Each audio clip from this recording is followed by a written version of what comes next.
V našom krásnom improvizovanom štúdiu tu na Kráľovej teraz sedí so mnou Ivko Fabián. Ivo, ahoj. Peťko, ahoj. Ďakujem, že si prišiel nás podporiť. A ja ďakujem za pozvanie a aj tak by som prišiel, aj keby ste ma nepozvali. Super.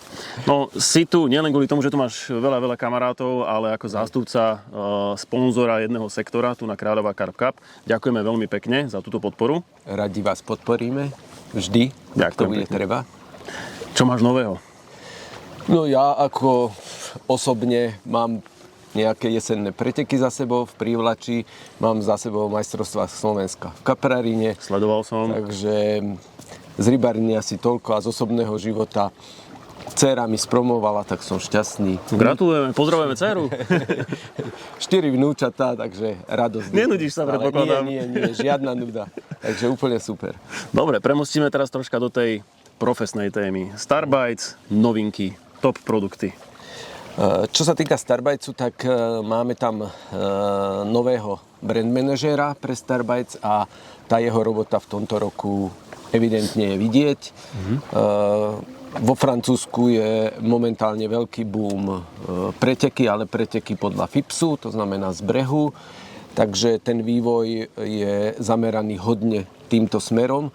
Takže čo sa týka noviniek, aj tie novinky sú prakticky na tento štýl lovu hodne, ale samozrejme, že hlavný šéf Starbitesu Jean-Marc Le Breton je lovec veľkých kaprov, jeho to stále drží, takže ten vývoj sa bude uberať aj týmto smerom, takže sú to dva smery, ktoré momentálne sú také najvychytnejšie, takže ja som rád, že sme sa trochu posunuli ďalej.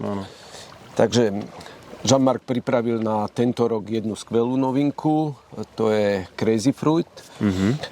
Je to prakticky gulička, ktorá jej základ tvorí múčka z raka, to je prakticky si Starbites vyrába sám v svojej produkcii a je to kombinované samozrejme aj s inými objemovými múčkami. A čo sa týka arómy, tak vzhľadom na to, že táto rada, kde Crazy Fruit je, tak je čisto bez chemických prísad, žiadna syntetika, takže je to poskladané aromaticky na esenciálnych olejoch a esenciálne oleje to je kombinácia, pri tejto guličke kombinácia citrusového ovocia, takže cítite tam pomaranč, cítite tam citrón, cítite tam trochu mandarinky, takže je to taký mix.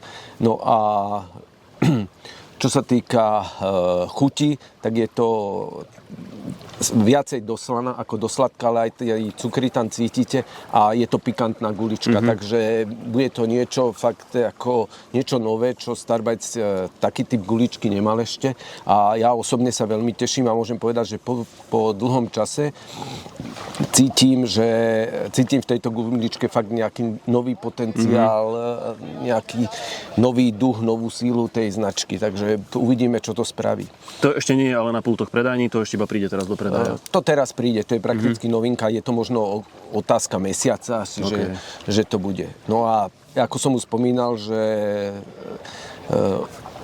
teraz sa dosť smerujú na tie preteky, čo sa týka FIPSu z toho brehu, tak pripravili novinku, ja ju tu mám.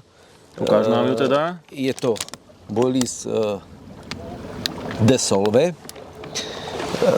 Je to rozpustné Boilies, ale tak rozpustné, že prakticky behom 2 hodín sa vám rozpadne alebo nabobtná vrchná vrstva a zostane tam asi cca priemer 14 mm gulička, ktorá ostane tvrdá a ktorá už sa postupne rozpúšťa ako klasická gulička. Čiže z 20 na tú 14 ide rýchlo? 14 ide rýchlo a tá 14 zostáva a tá postupne sa začína ako uvoľňovať. Na to pretekárske chytanie je to fakt akože top gulička a výborne to poslúži našim bežným rybárom, ktorí chcú narýchle chytať. To som sa chcel opýtať, to bude asi dobre naozaj na tie rýchle rybačky po robote, na hodinku, na 2 vybehnem k vode. Áno, presne tak, toto je na to, zobere si to, dá si pár guličiek do kobruje alebo hodí do spomby a vynikajúce. Okamžite mu miesto začne pracovať, ryba príde, prakticky je to od okamžiku, keď padne tá gulička do vody, je to živá gulička, ktorá veľmi rýchlo začína pracovať. Je prakticky, vyrába sa to v 5 top príchutiach, ktoré máme SK30, Red Liver, Hot Demon, Peach Mango a banán. Takže také ako pre tých rybárov topka. Samozrejme ďalšie sú vo vývoji, určite už sa pripravuje redvanko, rozpustné a tak ďalej, ale na tento začiatok je to 5 týchto príchutí. Super. Takže ešte raz je iba tak skratke nové guličky na takú rýchlu chytačku, respektíve na preteky určite na krátku dobu vynikajúce. Jurko, ja ti veľmi pekne ďakujem, že si prišiel a prajem veľa zdravia tebe. A nech tie vnúčence teda rastú do krásy. Všetko dobre. Ďakujem pekne. Ahoj, čau. Ahoj, tešilo ma. Ahojte.